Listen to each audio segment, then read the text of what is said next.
Phone tapping కేసుకు సంబంధించి పలు సంచలన అంశాలు వెల్లడయ్యాయి. ఎందుకు ట్యాపింగ్ చేయాల్సి వచ్చింది, అందుకు అనుసరించిన వ్యూహం ఏంటి, ఎలా అమలు చేశారు వంటి వివరాలు బయటపడ్డాయి. ఈ కేసులో అరెస్ట్ అయిన టాస్క్ ఫోర్స్ మాజీ డీసీపీ రాధాకిషన్ రావు ఈ విషయాలను దర్యాప్తు అధికారులకు ఇచ్చిన వాంగ్మూలంలో స్వయంగా వెల్లడించారు.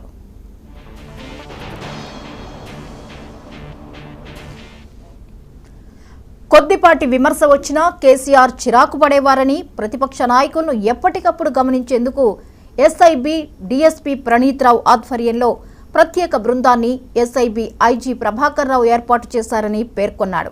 వివిధ పార్టీల నాయకుల ఫోన్లను పర్యవేక్షించడం ద్వారా సేకరించిన సమాచారాన్ని ప్రణీత్ రావు తనకు పంపేవారన్నారు.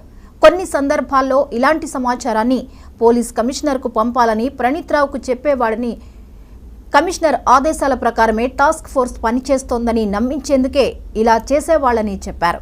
ప్రతిపక్షాలకు చెందిన డబ్బు పట్టుకోవడం, బీఆర్ఎస్ అవసరాల కోసం అందుతున్న డబ్బు సజావుగా రవాణా అయ్యేలా చూడటంలో ప్రణీత్ రావుతో కలిసి పనిచేయాలని ప్రభాకర్ రావు తనను ఆదేశించారని వెల్లడించారు.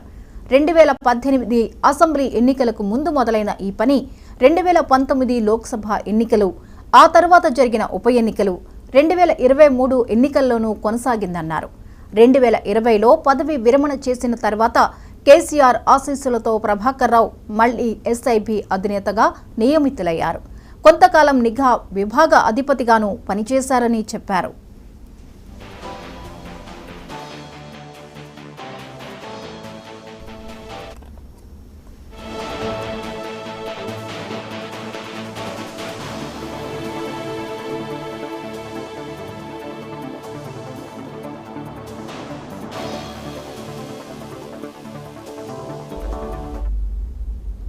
రాష్ట్రంలోని వివిధ నియోజకవర్గాల్లో జరుగుతున్న రాజకీయ పరిణామాల గురించి బీఎస్కు, ఆ పార్టీ నేతలకు ముప్పుగా భావించే నాయకులకు సంబంధించిన సమాచారం సేకరణపై ప్రభాకర్ రావు తనతో తరచూ చర్చించేవారన్నారు.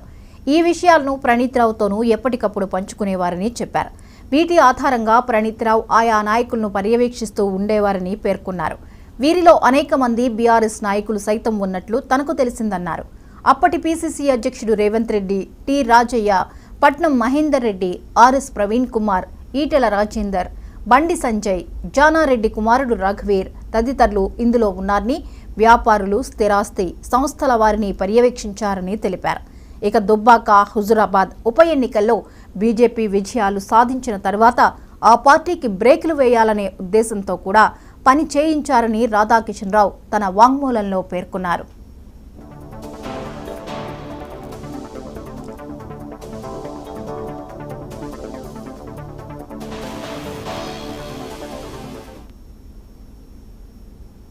ఇవి ఇప్పటివరకు అప్డేట్స్. మరిన్ని అప్డేట్స్తో మళ్ళీ కలుద్దాం. Keep watching 99.